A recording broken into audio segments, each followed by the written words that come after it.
Ignition sequence starts. 6, 5, 4, 3, 2, 1, 0. Liftoff. We have a liftoff.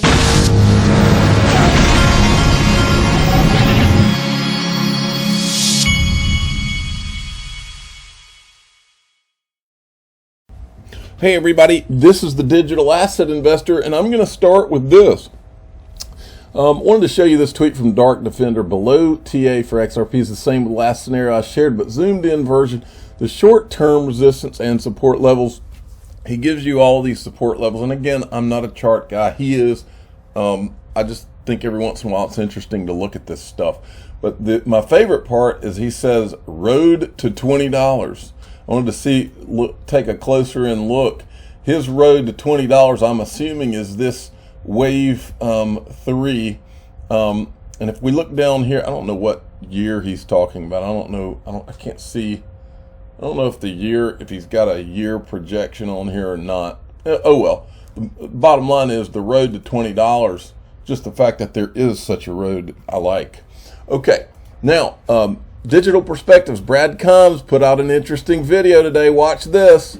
So we will have a fundraiser for 2 months starting February 1st. It will be available at funds.ethereum.org. So the idea is that part of the initial issuance will be 1,000 Ether for 1 Bitcoin, or up to 2,000 Ether for 1 Bitcoin if you get in early to compensate for the increased risk.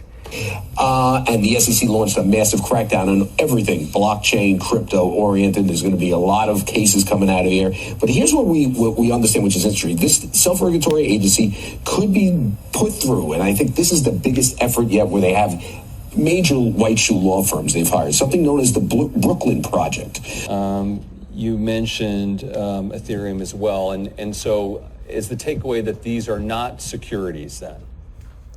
Right. I think the takeaway, and maybe the news, is more on the Ether side. Mm-hmm. We see a highly decentralized network, and we don't see a central third party where folks are saying, oh, if that person does these things, this will be giving me an investment return. So what we're trying to say is we don't see a lot of value in treating Ether today as a security.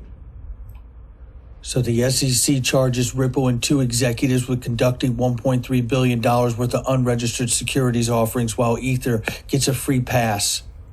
Coinbase shares fall after it reveals the SEC plans to sue over interest-earning product launching a Coinbase Lend DeFi platform.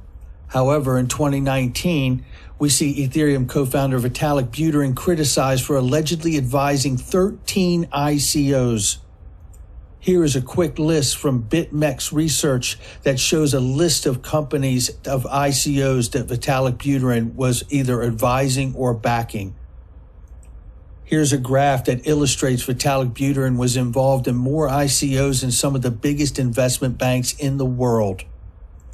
It appears the negative implications could be that it's not feasible for any one individual to be involved in this many ICOs, and this indication of misleading marketing, bad practice, or inadequate disclosure. Wow. And that's what's interesting about the Ethereum free pass, is that it not only did it give Ethereum a free pass, but it opened the door, from what I can tell, for these guys to be some of the only ones that were allowed to issue initial coin offerings, quote, legally by the SEC. That's what's interesting to me. Now, Jim Cramer, I waited around and I saw part of the interview with Jim Cramer and Gary Gensler this morning. I'm going to have to add those videos in for the next video because they had not posted them yet. But anyway, he was asking people for questions, and I knew that he wouldn't ask any of our questions, but I gave 2 of them to him anyway. One was, you won't ask, but is Ethereum a security, yes or no? And then I had this one. Is he nervous as to whether the Charles Gasparino Fox Business investigation of Jay Clayton that CNBC would not do will involve him in any way? That is a good question. All right, speaking of Charles Gasparino, the man on the white horse has finally arrived, folks. We have someone in mainstream financial media who has finally had the courage and the honesty to pick this story up. So we here at the Digital Asset Investor channel, well, why not? I'm going to make Charles Gasparino, and anybody that talks to him, let him know how significant this is. He's going to be the official mainstream financial media journalist of the Digital Asset Investor channel. Let's make him the official, honest mainstream media financial journalist of the Digital Asset Investor channel. Titles like that they're hard to earn, Charles. So here we go. He is now tweeting about this case, folks. As I do my reporting, and he needs to have Brad Garlinghouse on.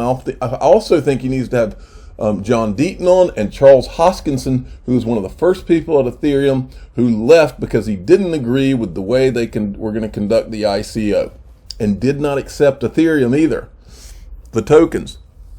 As I do my reporting on Ripple case and SEC definition of what is or isn't a security, I find that Gary Gensler, at least according to past statements, is even more draconian than Jay Clayton. He suggests Ethereum is a security. Try putting that one back in the bottle.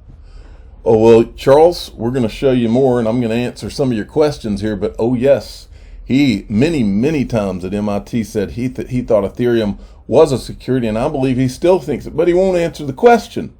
And he won't answer the question because he's in a lawsuit with Ripple, and to answer that question honestly would affect him. We'll get back to Charles in a minute, but first, John Deaton had put out this thread and telling me and a couple other people that you need to read this letter by the SEC. One, it provides names of the SEC personnel that can be researched. Two, it corroborates everything we've learned and is consistent with DAI's bombshell video from earlier today with Charles Gasparino.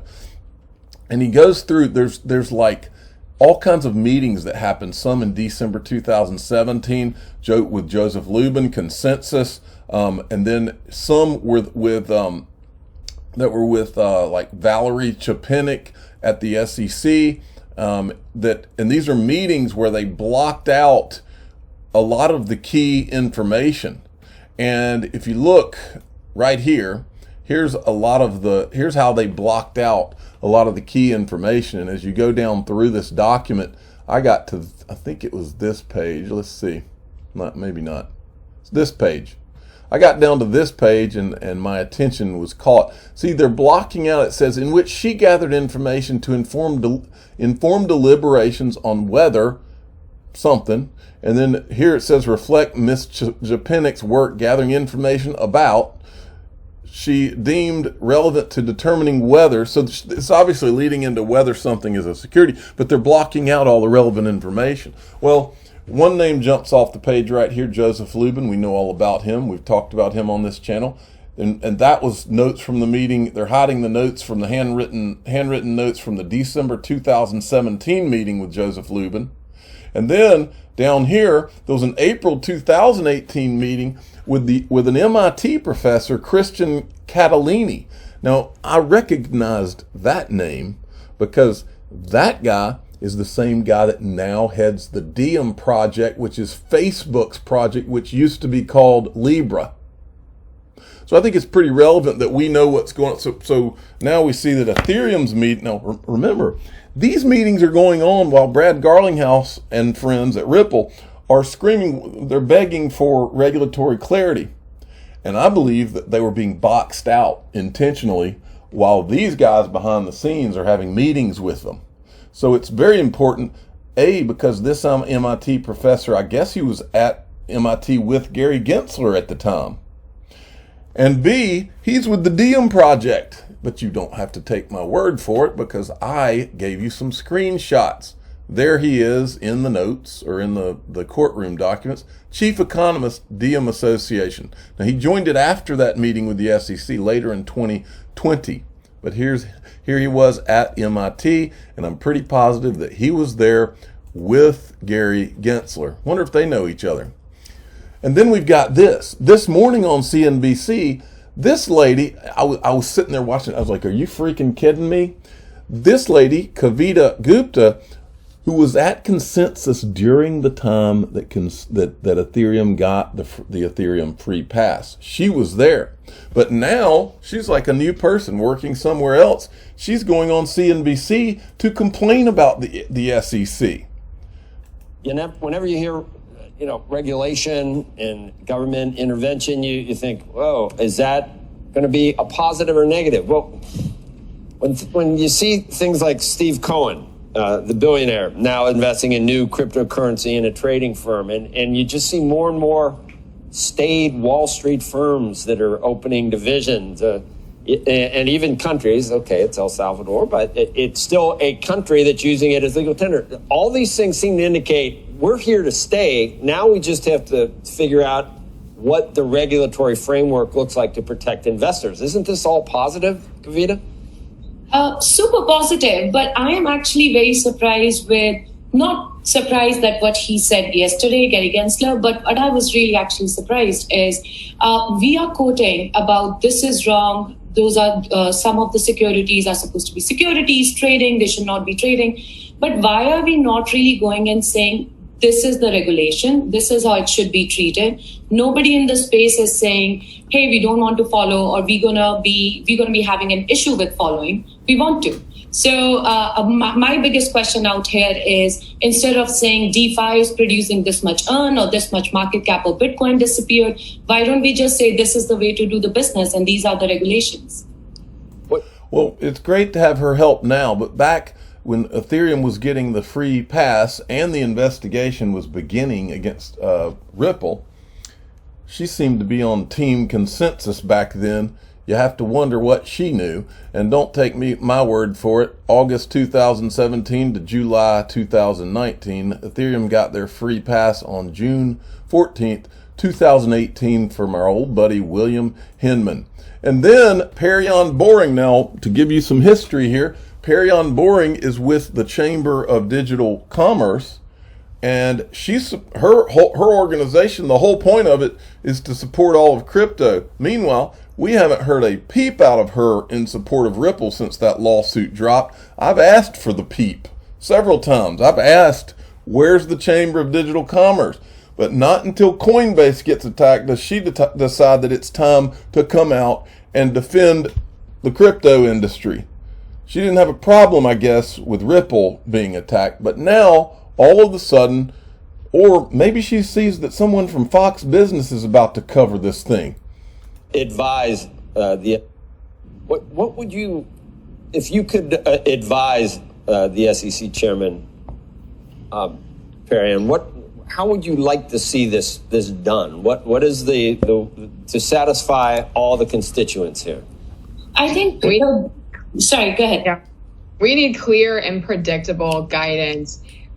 Chair Gensler has stated multiple times that he believes the law is clear. That is not true. We represent over 200 businesses that are innovating. She just called the chairman of the SEC a liar. Digital assets at the Chamber of Digital Commerce, and I have yet to have one company say, yeah, we understand what the rules to the road are. In addition to that, we represent about 40 different law firms that are practicing in this space, former SEC officials in these firms advising companies who also say the rules to the road are not clear. And at the end of the day, there is a brain drain. This is the most innovative and fastest growing industry in the world today, and we are driving that overseas. And that really needs to be taken into account in the public policy process. What is the opportunity of losing business due to not having clear and predictable regulations? And it's not just me that's saying this. Commissioner Peirce, who's also— You're right about that. An SEC commissioner, has stated this over and over again. She's put forward a safe harbor for digital tokens. The SEC has not taken it up for rulemaking. We urge them to do that. And then there's about 30 different members of Congress over the past 4 years, this isn't a new issue, have either sponsored or co-sponsored legislation to fix this issue. There's about a half a dozen pieces of legislation that looks to clarify when a token is a security. There's HR 1602, the Eliminate Barriers to Innovation Act, Congressman Tom Emmer's Securities Clarity Act, the Token Taxonomy Act. Again, we need clear rules to the road now. Yeah, but I think I wish we could have seen this outrage for all these months since the SEC came after Ripple, and Brad Garlinghouse and all of them told these people, they told the whole industry, make no mistake, they're attacking us now, but they're coming after the whole industry. They told them, and they all sat on the sidelines, and now all of a sudden they care. Now that Coinbase is being attacked, and now that we have someone from Fox Business who's about to jump into the fray. Here's Senator Toomey. Look, I have to say, Gary Gensler is a very serious guy on these matters. MIT educator. Oh, and by the way, let's not forget to remind you that CNBC has always and is still in complete defense of the SEC. They're trying to give a little of the appearance of being somewhat detached from the situation, but make no mistake, they've been in the tank for the SEC and always have been and still are. Former professor on some of these things was teaching classes on this. You're very serious about these issues too, and yet you don't see eye to eye with some of these issues. You're both people I take seriously, though. What do you fault Gary Gensler on when it comes to some of these things? Yeah, so if you listen to the exchange that I had with Chairman Gensler yesterday, a big part of it was the fact that the SEC has not laid out clear guidelines on what kinds of cryptocurrencies they view as securities, right? Their regulatory regime is limited to securities and platforms that trade securities. Well, if cryptocurrencies, or at least certain cryptocurrencies, are not securities, then the SEC doesn't currently have legislative authority to regulate them. Now, maybe you can make a case that we ought to change that. We can have that conversation. But here's what concerns me. Chairman Gensler will acknowledge that, say, Bitcoin and Ethereum certainly are not securities. Certainly they look more like commodities. He'll acknowledge that. But then he'll say that stablecoin. No, actually he won't, Senator. If you ask him point blank whether Ethereum is a security or not, yes or no, he will not answer that question. And he won't answer the question because it would hurt the credibility of his lawsuit against Ripple. That's why he won't answer it. That's a problem, that he can't honestly answer a question because he's in a lawsuit that directly contradicts the position he's supposed to have. It's a problem. That's the core of the problem. Pretty much are securities. But if you ask me, they don't actually meet the test, the legal test for what constitutes a security. So I'm just asking the SEC to provide some clarity. Let us know. Why do you think this is a security? What are the characteristics of a cryptocurrency that make it a security, so that people will know? And then let the laws, enforce the laws. Maybe we need to make some changes. I'm not in the camp that thinks that there should never be any kind of regulation over any cryptocurrency. That's not my position at all.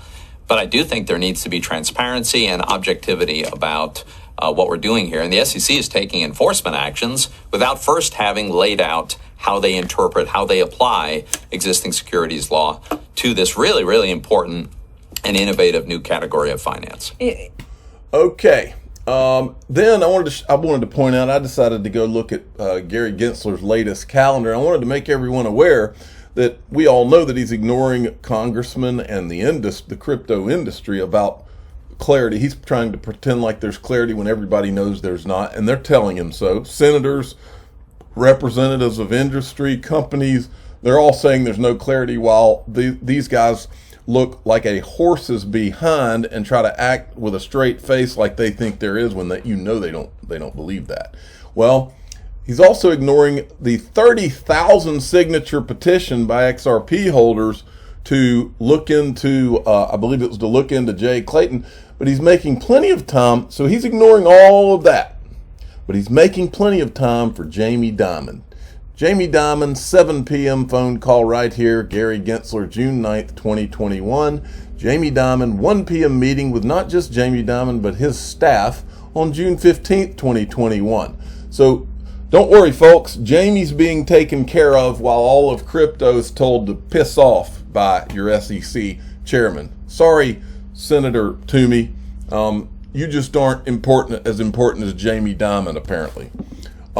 Interesting, Charles Gasparino. Interesting. The more I peel this, see, Charles, this is what happens when all of a sudden a light of truth is being shown on something that was there all the time. Maybe you didn't know what was going on, but now that you do, it's one of those things that's kind of unavoidable because you can't believe what you're seeing. But trust me, Charles, you are seeing exactly what you think you're seeing. Exactly what you think you're seeing. He says, interesting, the more I peel back the onion on cryptocurrency regulations, the more I realize that an arbitrary crap show it is. What an arbitrary crap show it is. I hate to say it, and what he means is shit show. That's what he wants to say.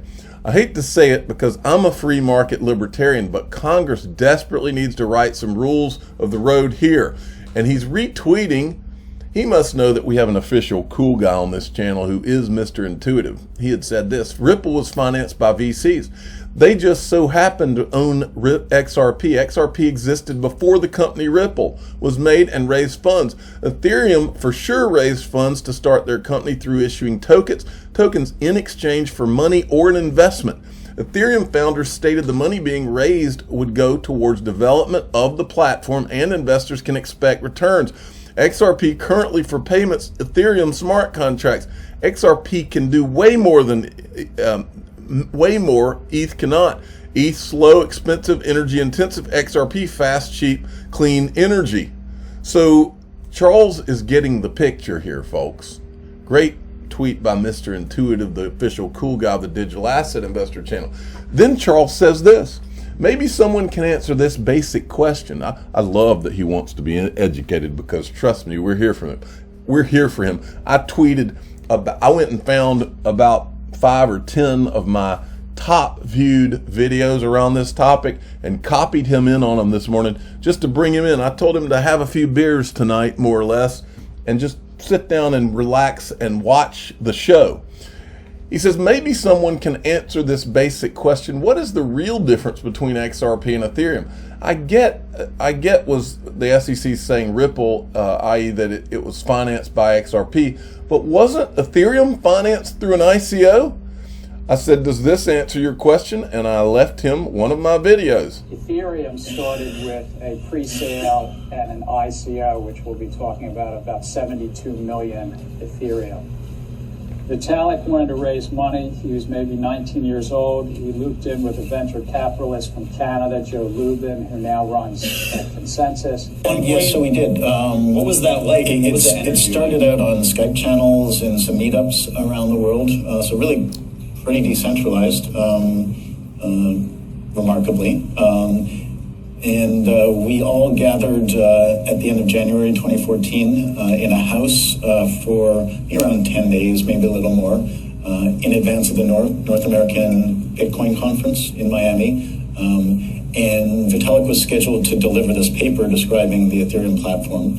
And we sort of constructed what the project would be in that time together. Okay, so I'll talk a bit about the funding model. So we will have a fundraiser for 2 months starting February 1st. It will be available at funds.ethereum.org. So the idea is that part of the initial issuance will be 1,000 Ether for 1 Bitcoin, or up to 2,000 Ether for 1 Bitcoin if you get in early to compensate for the increased risk. So the issuance model is that we will fundraise. Suppose that we hand out X Ether through the fundraiser, then there will be about 0.5x will be pre-mined, and then 0.4x after that will be mined per year forever. So it's this hybrid of Mastercoin, of the Mastercoin and Ripple model, and the pure Bitcoin mining model, and even to a slight extent the inflationary model. I can't imagine that doesn't answer Charles's question. Now, I was hearing rumors this morning, and I logged into my iTrustCapital account, and you'll never guess what I saw. It said Spark token. It actually gave the exact amount of Spark that is expected to be dropped into my account, and it said it had the amount, and then it said expected There wasn't any sitting there yet, but so these guys are gearing up. Looks like this thing is about to be on like Donkey Kong. Now, for those of you that don't have an iTrustCapital IRA where you can buy crypto, I've got links in the description of this video. They are one of my sponsors. I have 2 accounts myself. Look at all of these digital assets that you can buy at iTrustCapital once you have an account open. And you can, if you're wanting to do it, you can roll 401ks in whole or in part. If you have an old 401k or if you're leaving a job, you can roll those into an iTrustCapital IRA. This is this is my favorite. This is my favorite way to invest in crypto right here through my iTrustCapital IRA, because the money that you put in here that you make is going to be either tax deferred or tax free depending on the type of IRA that it is.